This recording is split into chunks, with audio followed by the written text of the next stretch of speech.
Following up on this story, Jeff Kirui, good morning. So all eyes will be, in Parliament today as that special sitting is expected to happen. What do we expect, from both houses, that is the National and the Senate Assemblies?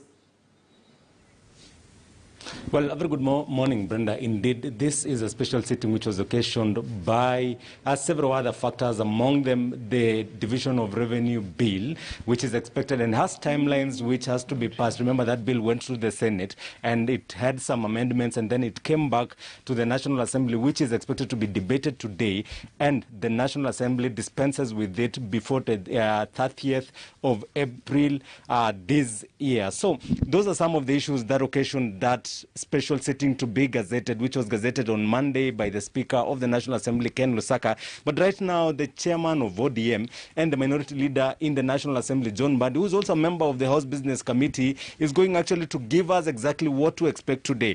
Mheshimiwa, welcome to KTN News. We know many people are expecting the debate on that constitutional amendment bill through the BBI process. But there are other issues which are expected, because we understand that debate will come in the afternoon. What do we expect in the morning sessions? Thank you very much. First, let me put it clear that we have requested or asked for a special sitting for today or tomorrow. The request came through the majority leader, but in consultation with my office. Besides the BBI bill, as it is popularly known, there are a number of other issues that we are going to deal with today and tomorrow. And largely in the morning today, we are going to deal with the issue of the commission and the data commission. There was that report of the Committee of ICT. The next item that we are going to deal with is the matter of the Parliamentary Committee on Education, which has two issues. Number one is appointments to the Teacher Service Commission, the chair and a member. And then there is also the appointment of one of the principal secretaries. So those reports are going to be presented this morning and are going to be debated.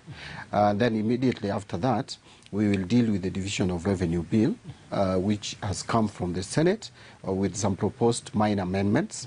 And the Budget and Appropriation Committee has disposed or has already prepared a report, which again will be tabled in the House and debated. Then after that is when we will get to the Constitution of Kenya Amendment Bill 2020, which is known as the BBI Bill. And that debate may start. It is planned to possibly start this afternoon, but the day that we are really going to deal with that bill is tomorrow. So is it morning and afternoon? Yes. So in this special sitting, is it expected that the debate will continue and then ultimately the members will take a vote after that special sitting tomorrow? Yeah. Members will most likely take a vote tomorrow, but again, if the members will not be able to take a vote, that is if the debate drags, because second reading, if you have many members contributing to the bill, the debate may drag a little longer. But if it does drag a little longer, then we will take a decision whether to conclude debate. We must conclude tomorrow. Then after that, we can have the motion put to vote for Tuesday. So, but the debate will certainly end tomorrow or be concluded by tomorrow. The issue about putting the debate to vote, and yes, many people, there are concerns that there could be members who might not make it to the Parliament buildings to take a vote. Is there an arrangement for such members to vote wherever they will be, or what exactly will be the model of voting? The discussions we had as the leadership of the House, and we expect this to be facilitated from the clerk's office, is that members would be able to vote both physically and virtually. So the arrangements, I'm sure, are being made to ensure that those members who may not be physically present, and the issues of COVID also reduces or minimizes the number of members which is likely to be present physically in the chamber. And so some arrangement is being made to facilitate virtual voting, and I hope that will there will be no hitch on that. And of course, being the ODM chair, we've seen it appears like there are several members in your party who are speaking different voices. We've seen Senator James Orengo, TJ Kajwang, and as well as Otienda Molo speaking to the fact that they do not want to look like they're just rubber stamping. They want their voice heard in this report. But as it appears, this is a popular initiative which does not need amendments. Are there factions within ODM party? Not really. I think there has just been people airing their personal and individual views and positions. I know there are a number of our members who are not very happy with the distribution of the 70 or the proposed distribution in the schedule of the 70 constituencies. There are also other members who are a bit uncomfortable with the changes that are being made to the National Police Service Commission. There are some minor changes there. Then there are some who also had issues with the drafting of the report and some provisions in the clauses of the drafting generally. But I don't want to put it that amounts to division in the party. I think we have discussed as a party. We have discussed even with those members who had concern, and our party has already taken a decision and a position. And the position is one. The position is not divided. The position is we support this BBI bill as it is. In matters like this, you can never get everything the way you want them. You get some, you lose some. That is the nature of negotiation. That is the nature of politics. And it should be understood by our members that constitutional amendment is more of a political process than legal process. So let the political process run its course, and those with others legal issues, those can be dealt with later. Because if anything, lawyers will always disagree on any single matter, and so you cannot really satisfy everyone. And I will tell you that even if today we allowed those amendments, if there was any way of allowing those amendments that the members or the membership of our joint committees have agreed on, you will still, if you get another group or crop of lawyers, they will still fall to the same document. So what we are saying is let's move forward. This document originated from the people of Kenya, and Article 257 is clear on the role of Parliament. I don't think we can exceed that role. We can never go beyond that role, whatever semantics we may apply. But I think amendment through popular initiative remains amendment through popular initiative. And the people of Kenya decided to create such a venue in the Constitution to cushion themselves from political dynamics that other people would employ or apply to scuttle the process. So this process has to run its course, and our party, ODM, has already pronounced itself. Despite those reservations that our members may have, the party position is we support the document in its entirety and pass it in entirety. Yes. Talking about the 70 constituencies and of course tying it with Article 89, subsection 2 and 4, do we foresee a situation where the effectiveness of the 70 proposed constituencies should BBI pass taking effect in 2022? No, I don't want to start speculating on matters. Why do we want to start imagining that the creation of 70 constituencies, that those constituencies may not be tenable for those constituencies to participate in the 2022 elections? We are yet to conclude the process. So let's first move the process forward, conclude with it, and then at that time Kenyans will debate whether, based on the constitutional provisions, it is possible for those 70 constituencies to be considered or to participate in the 2022 election. As it is now, we would be jumping the gun and making conclusions even before that time reaches. Finally, I know perhaps you've seen the social media has been awash about what they say plans to extend the term of Parliament and ultimately the term of President Uhuru Kenyatta in office. How possible is it for something like that to happen? You know, I'm not a fan of social media. You know, I'm not on social media. Social media will be awash with everything and anything. They will even contemplate your death when you're still alive. And even some members actually have raised the same issues. Those members, I don't know on what basis they are raising them. As far as I'm concerned, the Constitution is clear on the date of election. If there is supposed to be change of election, it must be followed, or it must follow the provisions of the Constitution. And the Constitution talks about only when Kenya is at war. Now, it is for the lawyers and it is for the courts to determine what amounts to war. I'm not competent enough to make a determination on when Kenya is considered to be at war. Secondly, if you have to postpone the date of election, it has to be done through parliamentary process, and you can only do it for a maximum of 6 months at a time, and not beyond 1 year collectively. So if that time will have come, if we will have such a time when that discussion and debate will be relevant, and then those who will be pushing for that route would explain to Kenyans why it is necessary. At the moment, I don't see why the relevance of this debate, in my view. I don't understand where it has come from. I don't understand it completely, and I don't see its value.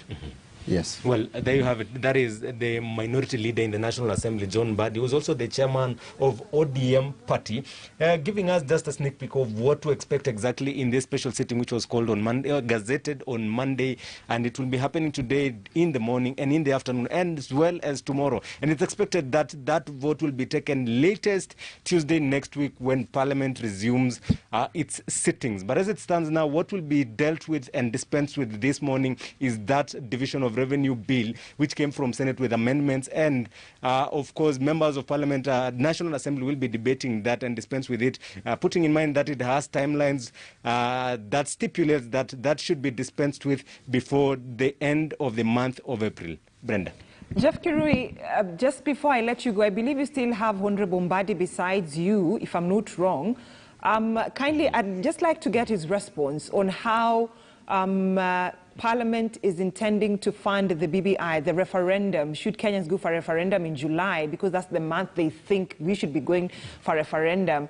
And the concern about this is the fact that there is no funds that have been set aside, and yet you already have, a breakdown on how funds will be distributed, disbanded to different government ministries and parastatals when it comes to the financial year of 2021-2022. So how are they going to capture this, in the budget? Well, Mheshimiwa, there is something as well. My colleague Brenda Zeda is asking regarding how the referendum will be funded, putting into consideration that there has been talk of government not having funds, and the financial year of 2021-2022 it begins in the month of June. Has that been budgeted for? Let me just put it clearly that if there will be need to have allocation for referendum, which definitely there will be need if you are going for referendum, and I suppose there will be a referendum, then you can provide, you can spend and have it approved under Article 223. There is nothing that stops the government from spending and actualizing the expenditure through Article 223, asking Parliament for a post facto approval.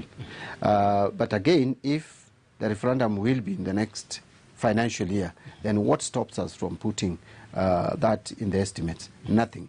The estimates are coming at the end of this month. The Budget Committee will deal with them and conclude, and then Parliament must pass them before June 30th and have it assented to by the President. And so, the appropriation bill assented to by the President. So during that period of time, still you can easily provide for funds for the referendum. But if a referendum was to come anytime now, without the budgetary provision or allocation, still you can spend money. Government can still spend money and ask for approval post facto.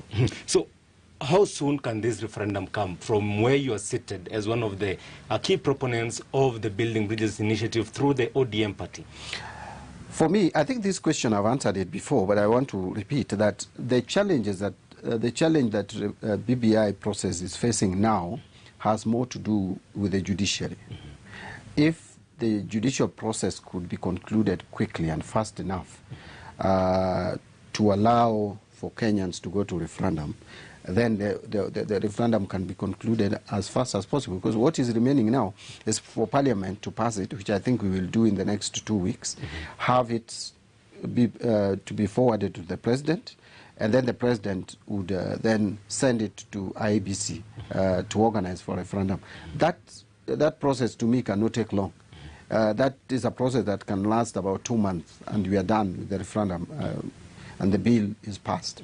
But before the judiciary concludes the cases, then it becomes a challenge. We don't know whether we'll have a referendum or not. So I would again urge the judiciary that they hold the key to the continuation or otherwise of this process. Yes. Great. Brenda, there you have it. That is the ODM chair and minority leader in the National Assembly, John Mbadi, talking to us about the special sitting as well as what is at stake in this special sitting for today and tomorrow, and then when Parliament resumes on Tuesday next week. Thank you so much, Jeff Kirui. My colleague right there, Senior Political Affairs, Jeff Kirui, talking to John Mbadi, representing the ODM party right there about today's sitting and tomorrow's sitting, and of course, that crucial vote that members of the National Assembly will be taking next week. We wait and see what decision they'll make, despite the fact that there is a division, within the ODM party about the contents of that document. But then, a stormy session is expected in the National Assembly today and Thursday, that is tomorrow, during special sittings to debate the Constitution of Kenya Amendment Bill 2020, otherwise known as the BBI Bill. ODM chairman and leader of minority in the National Assembly, John Mbadi, has whipped ODM members to pass the bill in its entirety, even as a section of party members want changes made to the bill. Our senior political reporter Patrick Amimo has the details. This house, Mr. Speaker, is ceremonial in the sense that it's a conveyor belt. I've heard people saying that we are just ceremonial, we are just coming here to see as things go. And the same constitution talks about Article 94. Then you come and tell us that we are ceremonial. Ceremonial in whose ceremony? Issues raised are so pertinent even to members in this house that we cannot take this business, that this house will just become a conveyor belt of this BBI process. A report by... All right, so they're saying they're not conveyor belts, they need to have their input captured. But then, let's stay with the still BBI, and Hezron Kimari speaking to residents of Taita Taveta on their thoughts on the BBI bill. Listen in. Well, after a majority of the counties passed the BBI document, now another debate has arisen, especially where the alleged 2 different documents were passed by different counties. And now I will be joined by residents here in Voi, maybe to share their views concerning this particular document. Pengine karibu, na unazungumziaje swala zima hili la mswada huu wa kuifanyia katiba marekebisho? Mimi naitwa Ben Mukereketwa wa kisiasa wa Taita Taveta County. Mimi kuhusiana na mambo ya BBI, huu mchakato wote ningeomba serikali iufunge kabisa na tuachane nayo. Ile kitu inahitajika tufanye ni kitu moja. Kwanza serikali ijue mambo ya wananchi vile watapata wananchi vile watapata mambo ya maji na mambo ya vitu vingi na vyakula. Kwa sababu ukiangalia ikiwa hii BBI tuliambiwa ni sehemu moja, ni moja, ilikuwa ni moja wakati ikitolewa. Sasa leo hii tunaambiwa ni 2, ni 3, ni 4. Ina maana gani? Na Wakenya wanazidi kuumia. Kwanza Wakenya wako na njaa. Uchumi saa hii umefungika kabisa. Serikali, ningeomba serikali kwanza ijue vile uchumi utapanda juu. Tuachane na hii mambo ya BBI. BBI yenyewe kwanza sisi wenyewe hatujaiona na hatujui nini kilichoko ndani ya hiyo BBI. Swala nyeti kabisa ni kwamba wanatuambia BBI iko mara mbili. Kuna ile original na tunasikia kuna akaunti ambazo zilipitisha ile fake. Sasa sisi swala zima la BBI tunaona kwanza ni kama kuna karata zinachezwa kisiasa, na vile hatuoni vipi BBI inasaidia mwananchi wa kawaida. Sasa hii kwa sababu nchi yetu tumekumbwa na janga la corona, pia vile vile dunia nzima wananchi wanateseka sana. Tunaona nchi serikali inazidi kukopa hela hizo hatuzioni pale zinaenda. Wananchi wananyanyaswa kila siku wakishikwa kwa ajili ya barakoa, hata ukiweka chini unashikwa. Kwa hivyo mambo yote yanaumiza tu bado mwananchi. Kwa hivyo sisi tunaomba hii BBI kwanza itupiliwe mbali. Hatujaisoma BBI. Hatujajua BBI hiyo ni rangi ya nyekundu kava yake ama ni yellow, ama hicho kitabu chenyewe kimeandikwa nini BBI kina rangi gani hatujakiona. Lakini tuliambiwa kwamba kaunti yetu ilipitisha mambo ya BBI. Na kwa sababu hao MMCA wetu tuliwachagua sisi wenyewe tukaamini.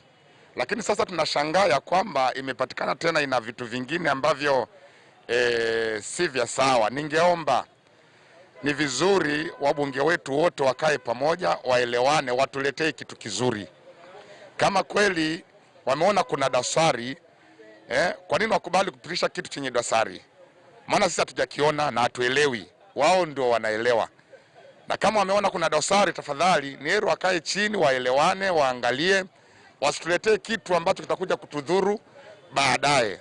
Watupatie kitu ambacho kitafaa mwananchi wa kawaida. Mimi sijawahi kusikia 34 inapewa nguvu na 12. Kama katiba zilioandikiwa watu kaunti 12 ndio nzuri na tukapitisha 34 mbaya, tunaomba iregelee mwanzo. Twende tukiwa sote pamoja. Hatutaki Kenya pande moja 12 pande nyingine 34, hapana. Hiyo ndio inatuletea yale mambo ambayo tunakataa. Sisi wananchi wa Kenya tunataka Kenya moja, inaenda pamoja, inafanya kazi pamoja, maendeleo ni pamoja. Na hii ya kuambiwa ati kuna koma pahali, hiyo hatuitaki. Tunataka katiba iliyoandikwa sahihi kamilifu kama ile 05. Tunaomba Uhuru na Raila wenye katiba hii waende waandike ingine nzuri inaandamana na sisi pamoja. Hatutaki katiba ya pande nusu, hapana. Well, as you have heard, these are sentiments of Voi residents sharing their views concerning BBI document, especially this particular time where there is another debate of the alleged 2 different documents.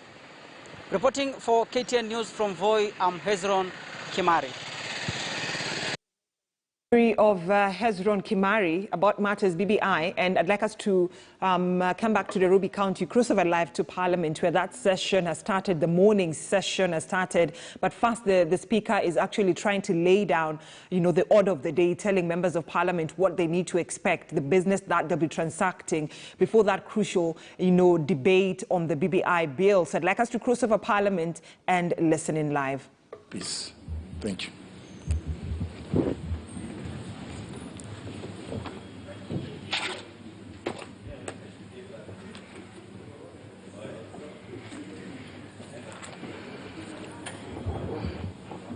Next. Order number 3, messages.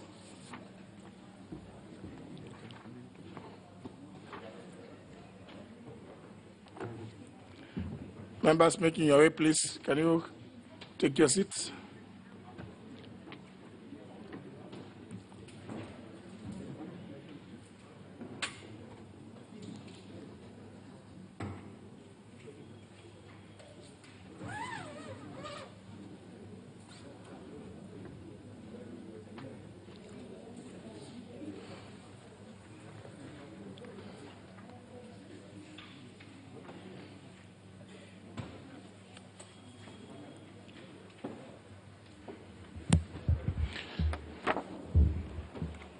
Honorable members, as you are aware, Standing Order 41, subsection 5 of the National Assembly Standing Orders requires the Speaker to cause the transmission of any message received from the Senate at a time when the House is not in session to every member and later report such message to the House at its next sitting.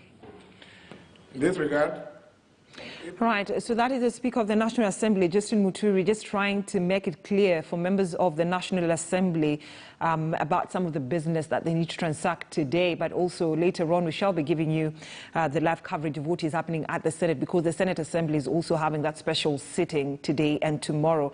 But before we cross over live to the Senate Assembly, and the country was recently treated to drama in the Joint Legal Affairs Committee of the Senate and the National Assembly over contents of the Building Bridges Initiative Bill and questions on whether Parliament should amend the document. And so where did all this start, and what other confusion has dogged the process? And just before we have that story that I've given you right now by our senior political reporter, Muremi Mwangi, we'll be explaining that later on.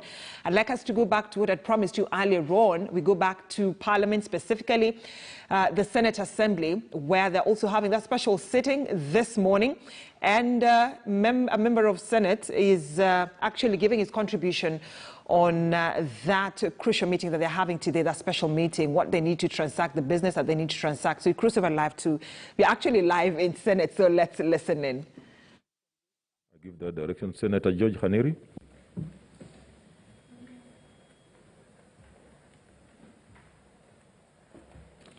Yeah, Mr. Speaker, I thank you, and mine is on the same. I was going to raise the same, Mr. Speaker, sir.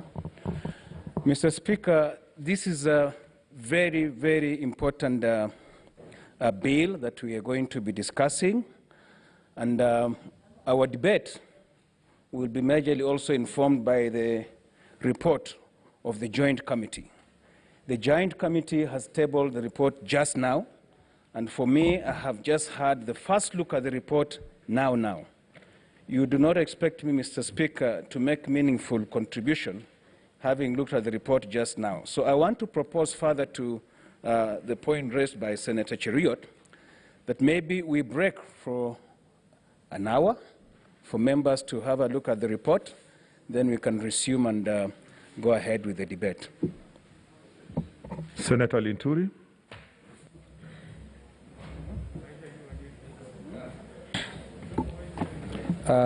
Mr. Speaker, probably it would also be important for you to be able to satisfy this House in terms of guiding us how we proceed. The reason being that, Mr. Speaker, you've referred to Article 257(8) on how this bill will have to be taken to have been passed by this House. Mr. Speaker, I also listened to your communication, and you almost suggested, or in your communication, it's like we won't be limited. Our debate won't be for either purposes of record, Mr. Speaker. We may not be able to amend this bill. And, Mr. Speaker, that being the case, and I may be able to differ slightly, is, Mr. Speaker, because when you look at Article 109 of the Constitution of Kenya, Article 109 talks about how the exercise of legislative power. And the exercise of legislative power, Mr. Speaker, is done through bills passed by Parliament and then assented to by the President. And I think that is the reason why under Article 257, Article 8, says when this bill is passed by Parliament and supported by the majority. I think this is the reason to why the Constitution itself is trying to stress the importance and the participation of this House in any process of lawmaking. So, Mr. Speaker, the question I want answered here, Mr. Speaker, is this. Yes, we've heard the direction that you've given us. We are very sure of what the Constitution provides for. Probably it would be important for you to tell us the position of the House of Parliament, whether this Parliament can have or participate in the lawmaking process or in such a serious issue like amending the Constitution without its involvement, without really considering what our issues are here, Mr. Speaker, and acknowledging the fact that the bill before us is being termed to as a popular initiative. The truth of the matter is, Mr. Speaker, the popular initiative, Senator, in my view, Senator Mr. Speaker, Linturi. I'm on a point of order. Okay. I just wanted to, before that, yes. I just wanted to intervene that, you know, there are two issues. Yes. One issue is for suspension of the House, okay, so that people go through the report, and now you are raising a substantial issue that we may not be able to discuss now. Correct. So I'm going to ask that maybe you... I can hold my horses until the next... Yes, that you hold your horse. Yes. And the horses, so that we get the mood of the House on the suspension of the House so that people look at the report. Then I can contribute to that one as the first Speaker. Then later on. Okay, thank you, Mr. Speaker. Mr. Speaker, let me agree with my brothers, okay. Anidi and the other one. We don't want to be ambushed. This is a very serious moment for this country. And I think we require time. The committee report on this bill cannot be brought here in vain. The committee report should be able to guide us on how we need to process this bill, or how the information that came to them from the public, we need to have a feel of what other people told the committee about this thing, because, Mr. Speaker, the people have spoken about the bill before us. So, Mr. Speaker, I want to agree. Let us be given some bit of time. Let us have an opportunity to interact with the report, because some of us probably have had an opportunity to look at the bill, others have not, and I think that will be able to enrich the thinking of the members when we are contributing to the bill. So I support the suspension of the House to give us more time. Senator Wetangula.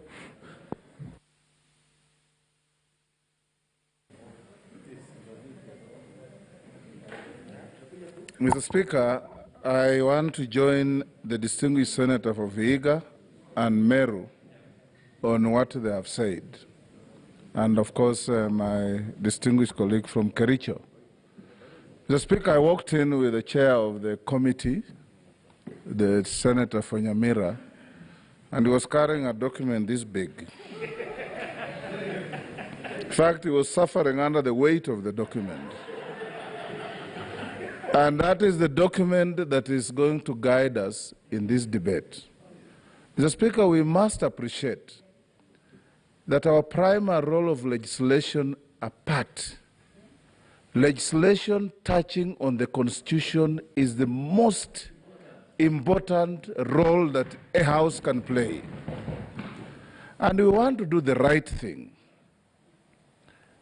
To read that document that Senator Mogeni was carrying, for me as a lawyer, we require probably 2-3 hours. I can expect my colleagues who are educated in other disciplines to take a little more. I want to urge, Mr. Speaker, I want to urge, Mr. Speaker, that one, we have hard copies of the document circulated to members.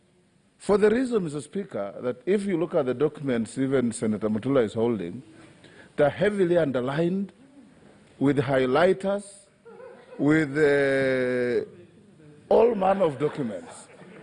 So when we are told that the documents have been placed on our pads, you can't underline on the pad.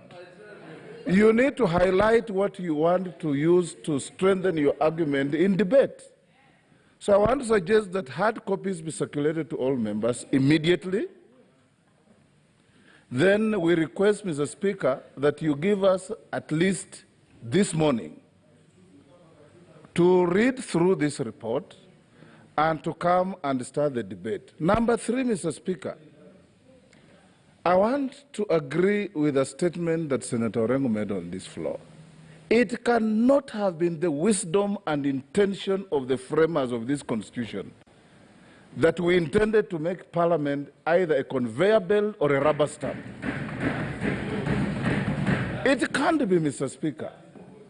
And we should unfet ourselves in our thinking and bisect and dissect this document so that we give the people of Kenya something that is important that helps this country move forward. I have casually looked at